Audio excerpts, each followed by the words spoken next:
ಸಾಮಾನ್ಯವಾಗಿ ಎಲ್ಲ ಹಿಂದೂ ಸಂಪ್ರದಾಯಸ್ಥರ ಮನೆಯಲ್ಲೂ ದೇವರ ಫೋಟೋಗಳು ಇದ್ದೇ ಇರುತ್ತೆ. ಪ್ರಾಚೀನ ಕಾಲದಿಂದ ಬಂದ ವಾಡಿಕೆಯಂತೆ ಪ್ರಕೃತಿಯಲ್ಲಿ ದೊರೆಯುವ ಸುಗಂಧಭರಿತ ಹೂವು ಹಣ್ಣು ಅರ್ಪಿಸಿ ತಮ್ಮ ಭಕ್ತಿಯನ್ನು ವ್ಯಕ್ತಪಡಿಸುತ್ತಿದ್ದರು.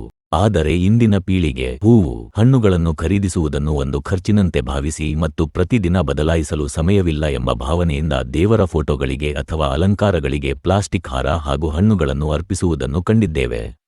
ಆದರೆ ನನ್ನ ಭಾವನೆ, ನಮ್ಮಿಂದ ಸ್ವಚ್ಛ ಭಕ್ತಿಯನ್ನು ಮಾತ್ರ ನಿರೀಕ್ಷಿಸೋ ಭಗವಂತನಿಗೆ ನಾವು ಅರ್ಪಿಸುವ ಕೃತಕ ಭಕ್ತಿಗೆ ಮೆಚ್ಚಿ ಕೃತಕ ಆಹಾರ ನೀರು ಪ್ರಸಾದಿಸಿದರೆ ಸಕಲ ಜೀವರಾಶಿಗಳ ಗತಿಯೇನು?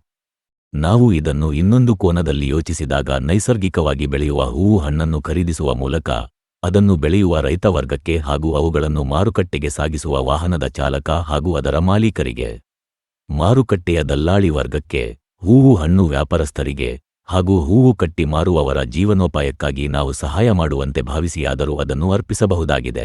ಕೃತಕ ಹೂವುಗಳಿಂದ ಪ್ರಕೃತಿಯನ್ನು ಹಾಳು ಮಾಡಿ ಮುಂದಿನ ಪೀಳಿಗೆಗೆ ಶಾಪವಾಗಿ ಕಾಡುವುದನ್ನು ತಡೆಯುವುದು ನಮ್ಮಗಳ ಕರ್ತವ್ಯ ಆಗಿರುವುದರಿಂದ ಇದರ ಬಗ್ಗೆ ಸ್ವಲ್ಪ ಯೋಚಿಸಿ. ಹಾಗೂ ಈ ಒಂದು ವಿಚಾರದಿಂದ ಯಾರಿಗಾದರೂ ತೊಂದರೆ ಅಥವಾ ನೋವಾದಲ್ಲಿ ಕ್ಷಮಿಸಿ. ಒಟ್ಟಾರೆ ಈ ವಿಚಾರಗಳ ಬಗ್ಗೆ ನಿಮ್ಮ ಅನಿಸಿಕೆಯನ್ನು ಕಾಮೆಂಟ್ ಮೂಲಕ ನಮ್ಮೊಂದಿಗೆ ಹಂಚಿಕೊಳ್ಳಿ.